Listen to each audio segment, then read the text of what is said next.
Oi, pessoal, tudo bem? Hoje eu vou fazer uma pequena resenha, uma crítica do filme Nosferatu, do Robert Eggers.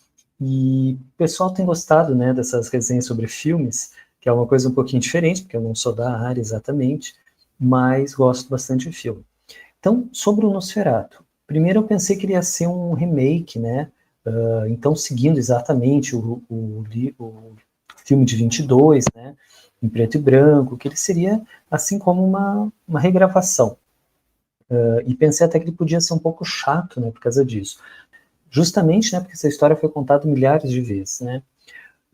E o diretor em si, apesar de ter um monte de gente que gosta dele, ele ser muito famoso, Robert Eggers, eu acho as coisas que eu dele achei muito cerebrais, assim. O Farol de 2019 me causou mais uma sensação assim de uma coisa criada artificialmente para ter um efeito estético, né? E também descobri que tem um filme basicamente igual, assim, com muitas cenas parecidas. Achei estranho de não ver ele citar isso em nenhuma entrevista, tudo. Depois tem um truque de roteiro lá pelo meio, onde eles fazem uma espécie de dancinha, porque eles têm que ficar muito loucos. Então, foi um filme que eu gostei, mas achei assim um pouco forçado. Vamos falar um pouquinho do Nosferatu de 1922. Bom, o Nosferatu de 22, do Murnau, é um clássico, né, então, do cinema expressionista alemão, e eu vi um crítico dizendo que o expressionismo seria sobre o real fragmentado, e não simplesmente sobre a mente. É claro que essa mente ela vai se projetando, né, em símbolos e tudo na realidade. Uma outra crítica diz que o Nosferatu seria sobre terra, sobre sombra, sobre apetites e sobre contaminação. Porque havia, né, houve em 1918 aquela epidemia, né, que morreu muita gente, a gripe espanhola. Depois havia também muitas doenças venéreas, né, como a sífilis, estavam muito em voga. Houve a questão da doença do sono, né, que as pessoas caíam em uma espécie de sono profundo, ficavam décadas dormindo. Depois só o Oliver Sacks, na década de 60, em Nova York, ele descobre mais ou menos como despertar algumas pessoas. E também tinha tido as mortes da Primeira Guerra Mundial, né, estamos de 18 para 22, então todo esse clima muito pesado que influenciaram, né, o expressionismo alemão.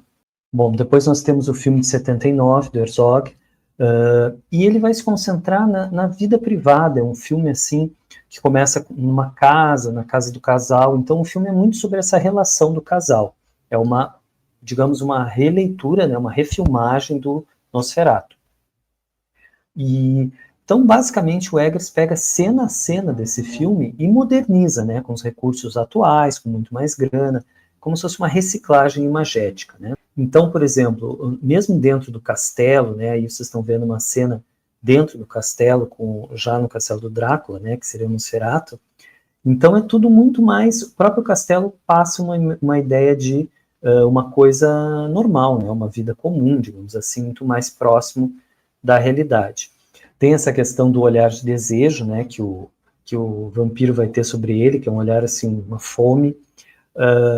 Tem a questão da razão do desconhecido, né, o Herzog brinca um pouco com essa coisa da Alemanha ser um país de iluminado, né, da civilização. Tem uma questão nova que o filme, né, baseado no Nosferatu traz, que é a praga dos ratos, que é muito bem representado nessa cidade. E ele reduz muito, né? Então, o filme, basicamente, o Nosferatu, ele é sobre mais ou menos 4 personagens, que estão muito bem trabalhados, né? Por esses atores dos anos 70 também. O Hainsfield, numa releitura, né, ele passa a ser o chefe do Jonathan Harker. Então, eles já como que poupam, né, um personagem. E o filme do Herzog também, ele dá muito foco para a questão da mulher. Então, a personagem da Isabella Gianni, ela já é muito mais ativa, ela também já tem mais intuições, né? Bom, vamos falar agora um pouquinho do outro filme, né? Bom, o filme do Coppola é um filme em que, basicamente, o Eggers se contrapõe, né? Porque o filme do Coppola é operístico, a questão do desejo sexual é muito usada, mas é um desejo extrovertido, vamos dizer assim, que é uma coisa que o Eggers vai trabalhar de outra forma. Talvez ele tenha se inspirado nessa questão das roupas, né? São um tanto extravagantes, tem algumas, né, que são assim um pouco demais, mas que no todo do filme a gente acaba não vendo. De qualquer forma, o figurino é deslumbrante, é uma das coisas mais importantes do Drácula do Coppola, e talvez isso tenha inspirado o Eggers a ter também um cuidado muito grande com o figurino, né, que é todo realista, muito realista da época. Existe no filme do Coppola uma espécie de desajuste no elenco, né? O Keanu Reeves está, assim, não se entende, ele está morto-vivo, né? A Winona Ryder é a mais expressiva, o Gary Oldman é hiper expressivo, porque é o Drácula, enfim, mas entre ela e ele falta uma química, né? Parece que eles não se deram muito bem no set, teve alguma coisa assim, diferentes modos de interpretação. Então, apesar de tudo ser sobre o desejo, tem alguma coisa errada ali na química desses dois. O filme todo puxa muito para o vermelho, né? Para essas cores da sedução e do sangue. E também tem uma coisa no roteiro que quando chega em Londres ali fica um pouco arrastado até, né, chegar no desenlace lá no clímax. São algumas coisas que eu acho que ele abandona, né, o Eggers, ele buscando uma coerência maior de cor, de tom, né, tudo muito mais sombrio, muito mais escuro.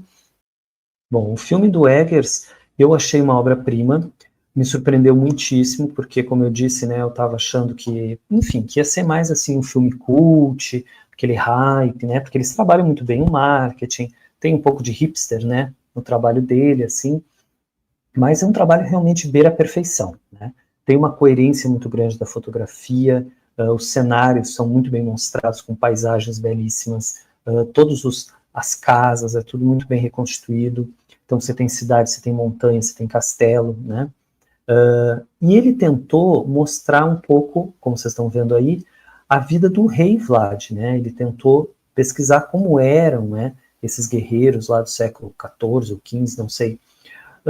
Esse é um ponto que eu achei um pouco estranho, né? Eu acho que houve um pequeno desencaixe entre essa figura do guerreiro grandioso, Vlad, né, e o Drácula do Bram Stoker mesmo, que é um monstro, né? O que ficou no filme do Eggers é bastante assustador no início, mas daí daqui a pouco ele quer ser um monstro, então você não sabe se ele é um alien, se ele é o que ele é, né? Achei que de alguma forma não ficou tão encaixado. Só que no todo do filme a gente não percebe, só depois que a gente, pensando sobre isso, começa a perceber, né? No todo do filme esse vampiro funciona muito bem, porque muitas vezes ele está no escuro também, então tudo bem. Eu achei que a mulher, né, ele tenta então dar um papel, né, maior para Ellen, ela basicamente domina o filme, é uma espécie de bruxa também. Então também temos aí esse debate da razão com a intuição. Algumas coisas que eu achei um pouquinho forçada, uma ou outra cena onde tem um jump scare, assim, tem um pouquinho de exorcista, de poltergeist, tem uma cena onde ela se joga nos joelhos do Jonathan, tem umas convulsões lá, que aí já é um pouquinho demais, mas é basicamente uma cena. O resto tudo está muito bem encaixado. Teve uma frase que eu achei que eles podiam ter tido um cuidado, porque todo mundo já ouviu essa frase, né? Está vindo, o inverno está vindo. Então também eles repetem muitas vezes, né? Isso está vindo, o que acaba dando uma sensação de Game of Thrones, né? Desnecessária, né? Nos dias de hoje. O diretor de fotografia, Jerry Blaschke, ele diz que no negativo deles não tem nem a cor vermelha. Então, muita gente acha que o filme é preto e branco. 2 pessoas me falaram isso.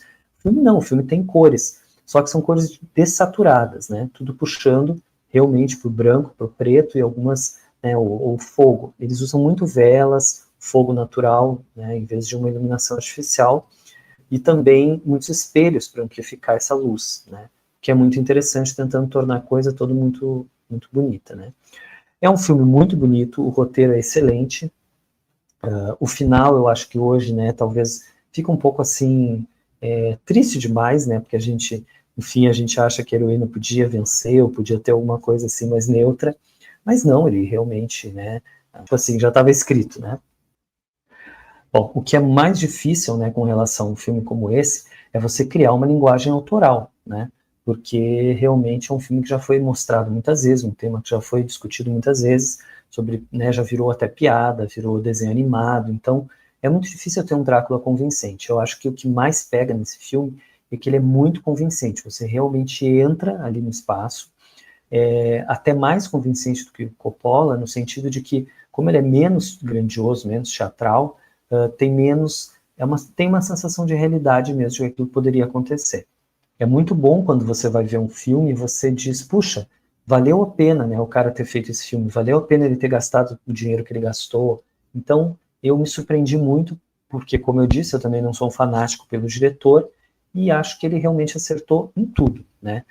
Uma coisinha ou outra que eu achei, assim, que saiu do tom, mas eu acho que também, né, é impossível acertar tudo. Então fica aí, né, um marco dentro dessa filmografia sobre vampiro. Espero, né, vamos agora ver as próximas coisas, que né, se ele já chegou nesse nível, com certeza vai ter muito mais coisas legais. E eu recomendo que vocês vejam muito o do Werner Herzog, de 79, para vocês verem que tem muitas semelhanças, né, que realmente também é um filme muito bom, excelente. Então, era isso, pessoal, espero que vocês gostem. Um grande abraço, até a próxima.